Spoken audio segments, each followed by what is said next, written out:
I still remember the exact time because I checked it 3 times, as if the numbers could reassure me. It was 6:17 p.m. on Christmas Eve when I turned off the highway and onto the narrow county road that cut through the woods like a scar. The radio had been playing old holiday songs that sounded too cheerful for the weather, and when the signal started to crackle, the music warped into something thin and distant, like it was coming from the bottom of a well. Snow didn't fall in gentle flakes that night.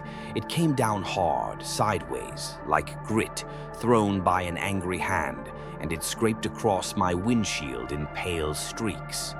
The sky was already dark, the kind of early winter darkness that makes you feel like you've been late all day, like the world is closing before you're ready.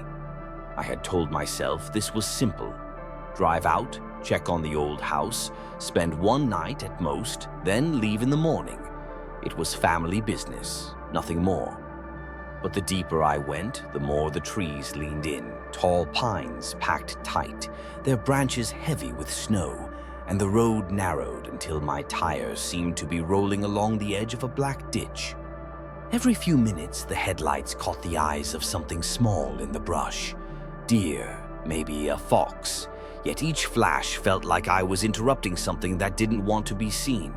At 6:41 p.m., my phone lost service completely. The little bars vanished and the screen showed that empty, indifferent, no service text. I held it up as if height would help, then tossed it into the passenger seat with more irritation than fear. I had a flashlight in the glove compartment and a folding knife in my coat pocket, and I told myself that was enough. A ridiculous thought, really, how easily a man convinces himself that a small piece of metal can balance the darkness of a forest. The road became gravel, then something worse, a washboard of ice and packed snow that rattled the car's frame. I slowed down, knuckles tightening on the steering wheel, and that was when I saw the first sign that made my stomach dip. Fresh footprints crossing the road ahead, deep and long, pressed hard into the snow. They weren't deer tracks. They weren't from a dog. They were too straight, too deliberate, like someone had marched across without slipping. The prints disappeared into the trees on both sides, a line of intent vanishing into shadow. I stopped the car, the engine idling low, and stared at them through the windshield. For a long moment, I listened. No wind in the branches, no birds, nothing. Just the soft tick of the engine and my own breath. I could have turned around right there. That would have been the sensible thing. But I didn't. I told myself the tracks were from a hunter, a local, maybe someone heading home. I told myself that because the alternative, someone out there in this weather, moving through the trees at dusk, felt wrong in a way I didn't want to name. I drove on. At 7:08 p.m., the old house finally appeared, half hidden behind a sagging fence and a cluster of bare oaks. It sat back from the road on a short dirt lane, the kind that used to be lined with lanterns in old photographs, now just a strip of snow and mud. The house itself was large but tired, 2 stories, steep roof. The paint long ago peeled away like dead skin. The windows looked like dark, watchful eyes. There was a porch that leaned slightly and a front door with a brass handle dulled by time. The entire place seemed to crouch under the weight of winter, and for a second I had the absurd thought that it might exhale, that it might show it was alive. My headlights swept over the yard and caught something else. More footprints. Not just a few. Many. They circled the porch, cut across the yard, wandered close to the back of the house, and then vanished into the tree line again. Fresh, sharp-edged, made within the last hour or two.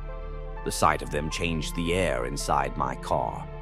The cabin felt smaller, the glass thinner.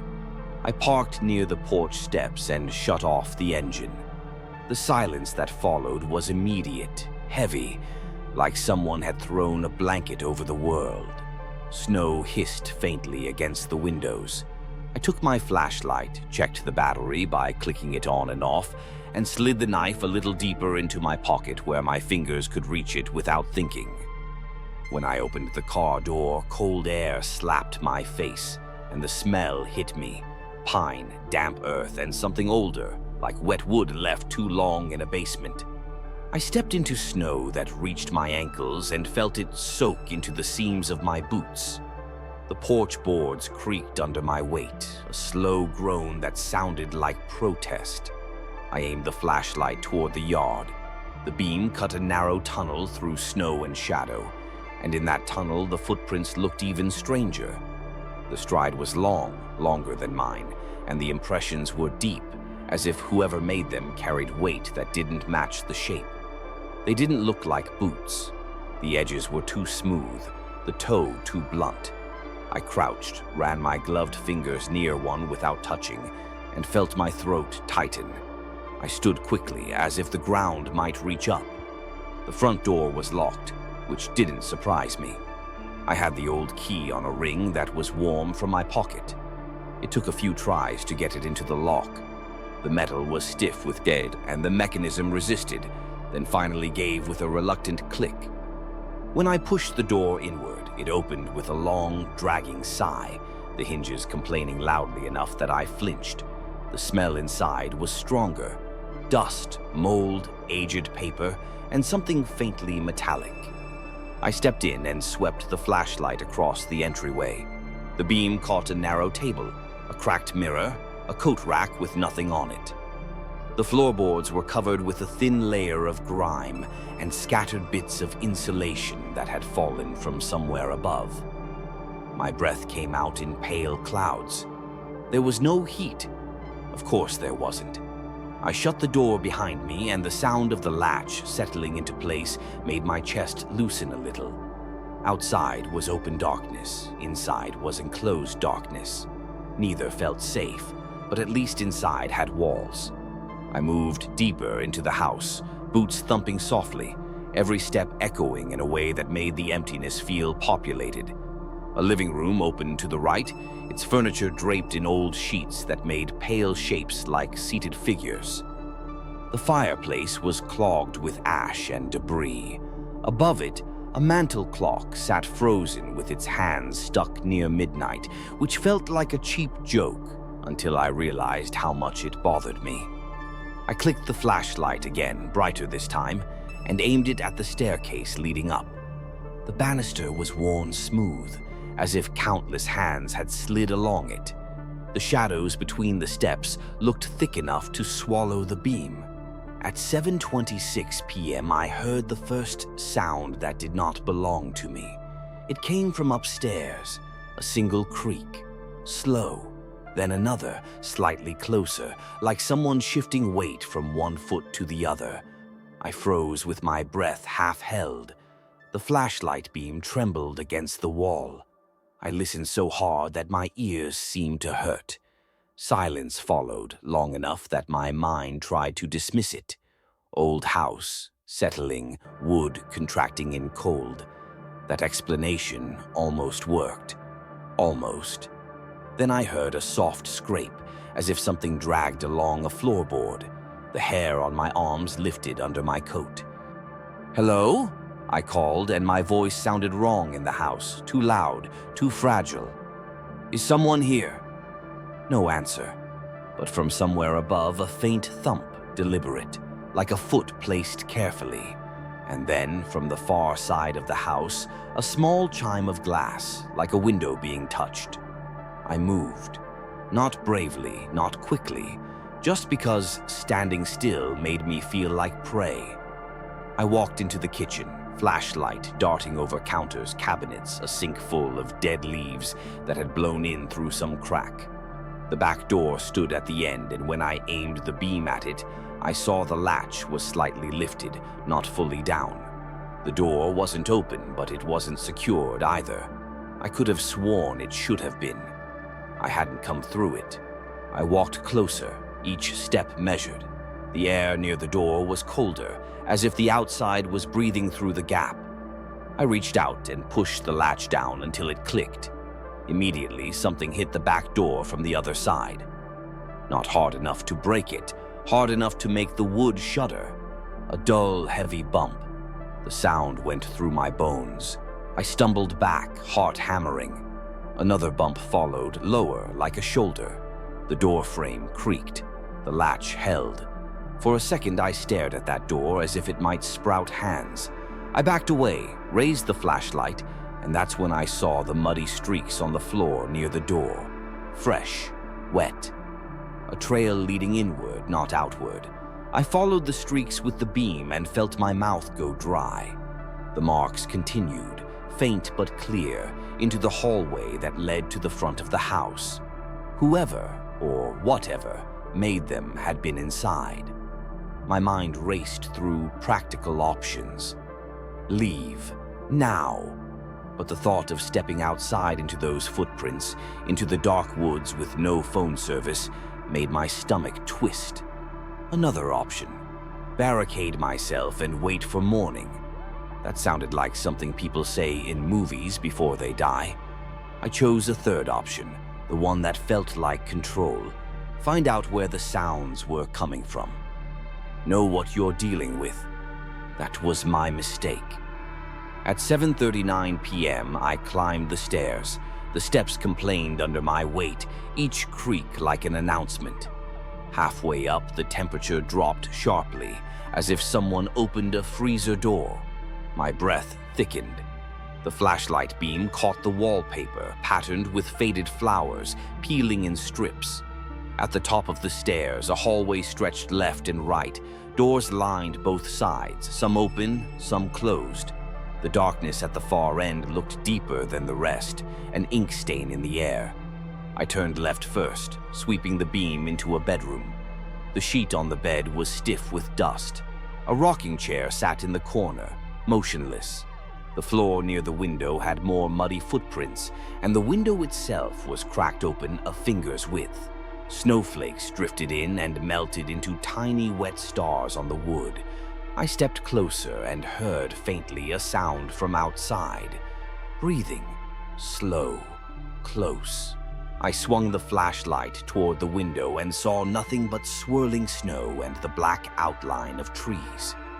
The breathing stopped. I backed away, turned, and as I did, the rocking chair creaked once, as if someone had just stood up from it. I froze and stared. The chair didn't move again. My skin prickled. I left the room without turning my back on it, then moved down the hallway toward the darker end. That's where I saw the light.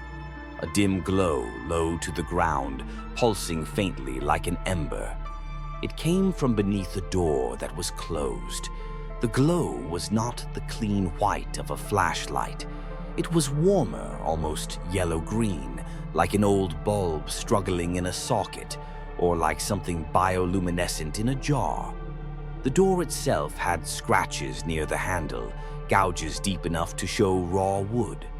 I approached, and with each step, the glow seemed to brighten, responding to me.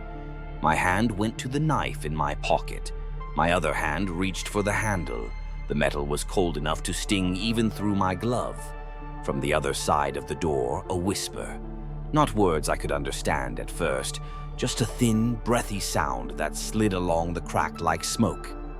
I leaned closer despite every instinct screaming not to. The whisper sharpened, and I caught a phrase spoken in a voice that sounded like it didn't belong to a throat. "Don't leave him." My heart slammed so hard it made me dizzy. "Who's there?" I said, and my voice came out strained. "What do you want?" The whisper stopped. The glow under the door dimmed, then flared once, like a blink. And then I heard a slow scratching from inside, starting near the bottom of the door and rising as if nails were being dragged upward. The sound was intimate, too close, like someone scratching the inside of my skull. I stepped back, breath ragged. The scratching stopped abruptly. The door handle turned. It turned slowly, as if the hand on the other side was learning how it worked. The latch clicked. The door opened a fraction, and a thin line of light spilled into the hallway. The smell that came with it was worse than the rest of the house. Stagnant water, rot, and that metallic tang again, stronger now, like old pennies on a tongue. I didn't wait to see what was inside. I ran. My boots slammed on the hallway floor, the flashlight beam swinging wildly, catching doors and wallpaper in frantic flashes. Behind me, the door opened wider with a creak, like a scream held back. Something stepped into the hall. I heard it more than saw it, heavy, wet footfalls that didn't match the rhythm of a human gait. Too slow, too sure. The house seemed to amplify it, each step rolling along the walls. I reached the stairs and took them two at a time, nearly falling. The banister burned cold under my palm. At the bottom, I sprinted toward the front door. The entryway seemed longer now, stretched by panic. I grabbed the handle and yanked. It didn't open. For a second, I thought I'd locked it with the key still inside the lock. Then I realized the door was swollen with moisture and cold, stuck in its frame. I yanked again, harder, shoulder hitting wood, and the door shuddered but held. My breath came in sharp bursts. I threw my weight into it, felt it give a fraction, then stick again. Behind me, from the staircase, a sound like a throat clearing, wet and patient. I turned slowly, flashlight raised. The beam caught the bottom steps, then the wall, then the shadow that moved down into the light. It wasn't fully visible at first, as if the light didn't want to land on it, but then it did, and my mind rebelled. The shape was tall, but not in a human way. Its limbs were too long, joints bent wrong, and its skin, if that was skin, looked like something soaked and stretched, pale with dark mottling beneath, as if bruises lived under the surface. Where a face should have been, there was a suggestion of features, not fixed, more like wax warmed by heat. The eyes reflected the flashlight in small, bright points, like animal eyes, but set too far apart. It stood at the base of the stairs and tilted its head, listening to me breathe. My knife felt useless. My flashlight felt like a candle. I backed into the front door, fingers scrabbling for the key, and that's when the creature moved. Not a lunge, a glide. It crossed the room in a way that didn't match the distance, like the space folded for it. My legs locked. The air turned colder, so cold it hurt my teeth. The creature's mouth opened, not a normal mouth, but a seam that split wider than it should. And the whisper came again, louder, layered, as if more than one voice spoke through it. "Don't leave him." A memory flashed, unwanted, old family stories about the house, about someone who went missing in winter long ago, about a name no one said at Christmas. I had always treated it like folklore. Standing there, I felt how folklore becomes warning. I shoved the key into the lock with shaking hands and twisted. The mechanism resisted, then turned. I yanked the door and felt it finally break free, opening just enough for a burst of snow and wind to whip inside. The outside darkness was waiting, but it was open, and open was better than trapped. I squeezed through the gap, stumbled onto the porch, nearly fell down the steps, and ran toward my car. The yard looked different now. The snow had been disturbed, churned up by movement I hadn't seen. Footprints crisscrossed everywhere, and not all of them were mine. Some were deeper, wider, and there were marks like something had dragged itself, leaving long grooves. My car sat with a thin layer of snow on the windshield, its shape comforting and fragile at the same time. I fumbled for the keys, nearly dropped them, then shoved them into the door lock. The door opened with a blessed, ordinary click. I threw myself inside, slammed it shut, and locked it. The creature appeared in the doorway of the house, a silhouette framed by darkness. For a second, it didn't come out. It just watched. I jammed the key into the ignition. The engine coughed once, then died. My stomach dropped. I tried again. Another cough, weaker. Cold had stiffened everything. My hands were numb, and sweat dampened my palms. I tried a third time, whispering something I didn't realize I was saying until it was out. Please, please, please. The engine caught with a rough roar. Relief hit so hard I almost laughed, but the sound died in my throat when I saw movement in my side mirror. Something was circling the car, not the creature from the house, not exactly. This was lower to the ground, fast, a shadow slipping through snow, too quick for the beam of my headlights to catch cleanly. I turned my head, trying to follow it through the glass, and saw a shape dart past the rear window. The car rocked slightly as if something bumped it. Then a handprint appeared on the passenger side window, sudden and clear, pressed from the outside.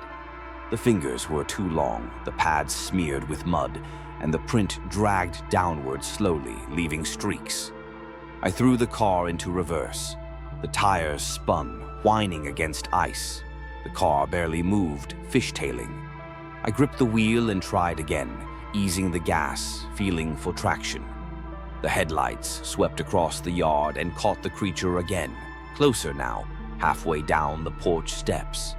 It moved with that same wrong glide. The seam of its mouth opened, and in the harsh white of the headlights, I saw something inside that made my stomach flip. A darkness that looked deep, like a tunnel. The tires finally caught. The car lurched backward, then forward as I shifted into drive. I aimed for the lane, heart pounding so hard it blurred my vision. As I sped down the dirt track, branches whipped at the sides of the car, and something struck the rear bumper with a dull thud. The car jerked. I kept going. Another thud, harder, like a body hitting metal. The rear view mirror shook. I didn't look. I couldn't afford to. At 8:12 p.m. I reached the county road again, and the relief was immediate and thin, like stepping onto ice that might crack. I drove faster than I should have, headlights tunneling through snow. The forest on either side became a rushing wall of black. I kept checking the mirrors, expecting to see lights behind me or that impossible shape pacing my car. I saw only darkness. But that didn't mean I was alone.